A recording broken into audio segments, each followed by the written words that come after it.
বিশাল ঝড় দেশে এলো দিন বদল। ক্রিকেটারদের পারিশ্রমিক না পেয়ে অনুশীলন বর্জনের মধ্য দিয়ে শুরু হয় বিপিএল সমালোচনা। ম্যাচ ফিক্সিং আর টিকিট নিয়ে অব্যবস্থাপনার মতো নানা কাণ্ডে খবরের নেতিবাচক শিরোনাম যেমন হয়েছে, তেমনি রানের বন্যায় মাঠের ক্রিকেটে ভালোই বিনোদন জুগিয়েছে এবারের বিপিএল। টানা দ্বিতীয়বারের মতো ফরচুন বরিশালের শিরোপা জেতার মধ্য দিয়ে বাংলাদেশ প্রিমিয়ার লিগ 2025 শেষ হলেও একাধিক আলোচিত কাণ্ডে দীর্ঘদিন যে মানুষের মনে এই বিপিএল থেকে যাবে তা বলাই যায়। খেলা শুরুর আগেই ম্যাচের টিকিট নিয়ে শুরু হয় ব্যাপক হট্টগোল। বুথে টিকিট না পেয়ে মিরপুর শেরেবাংলা স্টেডিয়ামের গেটে ভাঙচুর চালায় দর্শকরা। পরিস্থিতি সামাল দিতে মোতায়েন করতে হয় আইন শৃঙ্খলা রক্ষা বাহিনী। এরপর খেলা শুরুর সাথে সাথে বাড়তে থাকে আলোচনা সমালোচনাও। নিউ অন ফুডি 150 টাকা ডিসকাউন্ট টু ওয়েলকাম ইউ।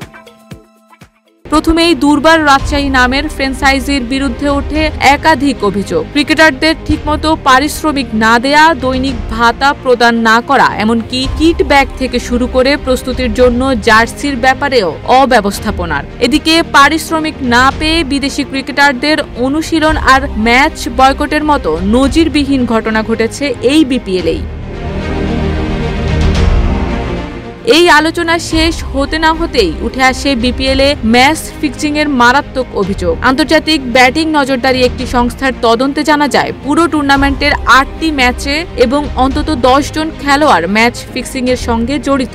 বোলারদের অস্বাভাবিক ডেলিভারি, ইচ্ছাকৃত নো বল এবং ওয়াইড বোলিং এর মতো ঘটনাগুলো ফিক্সিং এর সম্ভাবনা উস্কে দিয়েছিল। তবে খেলা শেষ হলেও ইন্টারন্যাশনাল ক্রিকেট কাউন্সিলের অধীনে অ্যান্টি করাপশন ইউনিট এই ম্যাচগুলো নিয়ে তদন্ত করবে। এছাড়াও আলোচনায় উঠে আসে বিপিএল গভর্নিং কাউন্সিল ও ফ্র্যাঞ্চাইজি মালিকদের মধ্যে দ্বন্দ্ব, বিশেষ করে বিসিবি সভাপতি ও পরিচালকের কথার লড়াই। তামিম ইকবাল এবং সাব্বির রহমানের মতো সিনিয়র ক্রিকেটাররাও মাঠে তর্কে জড়িয়ে পড়েন সমালোচনার মুখে। নানামুখী বিতর্কে বিপিএলকে নতুনভাবে জনপ্রিয় আর সাজানোর পরিকল্পনা যে ধাক্কা খেয়েছে তাতে কোনো সন্দেহ নেই। দেশের শীর্ষ ফ্র্যাঞ্চাইজি আসরে ব্যাটে দেশিরা দাপট দেখালেও বল হাতে ছড়ি ঘুরিয়েছেন বিদেশিরা। এত তর্ক বিতর্কের মাঝেও ব্যাটসম্যানদের আধিপত্যের বিপিএলে সবচেয়ে বেশি রানের রেকর্ড ভেঙেছে এবারের ফাইনালে। মিরপুরে ফরচুন বরিশাল চিটাগং কিংস ফাইনালে সবচেয়ে বেশি 50 ছাড়ানো ইনিংসের রেকর্ডও ছুঁয়েছে এবারের বিপিএল। 2019-20 মৌসুমের পরে এবারের বিপিএলে মোট রেকর্ড রান হয়েছে 14,642। এমনকি প্রথমবারের মতো ছক্কার সংখ্যা ছাড়িয়েছে 700।